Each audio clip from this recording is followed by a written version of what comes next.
Here's a fresh one. The other mother. I was 12 when I first noticed my mother had been replaced. I know how that sounds. I know exactly how that sounds. But I need you to stay with me, because this is not a story about a child with an overactive imagination or a difficult home life, or any of the comfortable explanations people reach for when a kid says something like that. This is a story about a scar. My mother had a scar on her left wrist from a cooking accident when she was 19. She told me the story 100 times: boiling water, a slipped pot, her roommate driving her to the emergency room at 2 in the morning. The scar was pale and thin and slightly curved, about 2 inches long, sitting just below the heel of her hand. I'd traced it with my finger since I was small enough to sit in her lap. I knew that scar the way I knew my own face. The morning of October 14th, I hugged my mother goodbye before school and grabbed her wrist the way I always did, the small unconscious habit I'd had for as long as I could remember. Her left wrist was smooth, no scar. I stood in the kitchen doorway and stared at her, and she smiled at me with my mother's smile and said I was going to miss the bus. I went to school in a cold fog. I told myself I'd grabbed the wrong wrist. I told myself I was tired.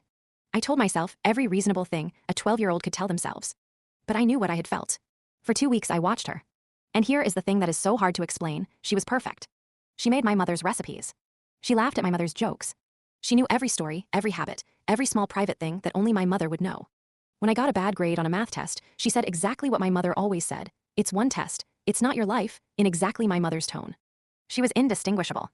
Except for the scar. And one other thing. My mother was afraid of moths. Genuinely, deeply, embarrassingly afraid of them in a way she'd always laughed about herself.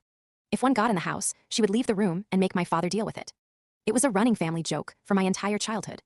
3 weeks after the scar disappeared, I was doing homework at the kitchen table when a moth got in through the back door. The woman who looked like my mother watched it land on the wall and didn't move.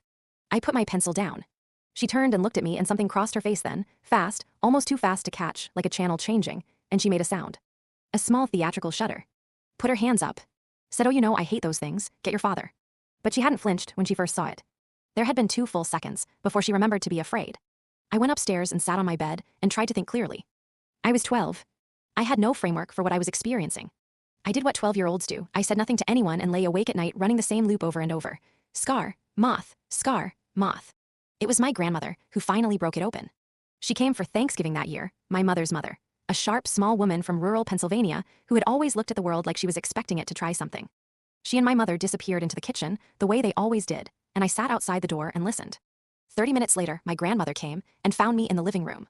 She sat down next to me on the couch and looked at me for a long moment. "How long have you known?" she said. Not a question. I started crying immediately. The kind of crying that happens when you've been holding something alone for so long that the first acknowledgement of it just destroys you completely.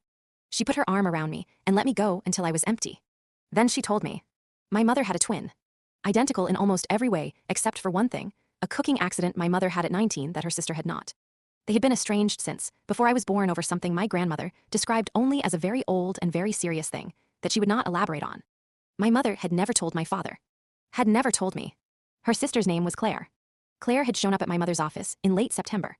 My grandmother didn't know all of it. My mother had called her crying and not made complete sense, but the shape of it was this: Claire had wanted back in. My mother had said no. There had been a confrontation. And then my mother had gone somewhere safe, somewhere Claire didn't know about, and asked my grandmother to come for Thanksgiving and look at me and tell her honestly whether I was okay. I was okay. I had spent 6 weeks living with my aunt without knowing it, and I was okay. My mother came home 4 days after Thanksgiving. She walked through the front door, and I grabbed her left wrist before she even had her coat off. The scar was there. I didn't let go of her wrist for a long time, and she didn't ask me to. We don't talk about Claire. My mother has never explained the full story, and I have never pushed for it. Some doors, you can tell, are better left closed, not because of what's behind them, but because of what opening them would do to the person standing next to you. But sometimes late at night, I think about those 2 seconds. The math on the wall. The moment before she remembered to be afraid. And I wonder what exactly Claire was planning. How long she intended to stay. What she was waiting for. I wonder if she's still waiting.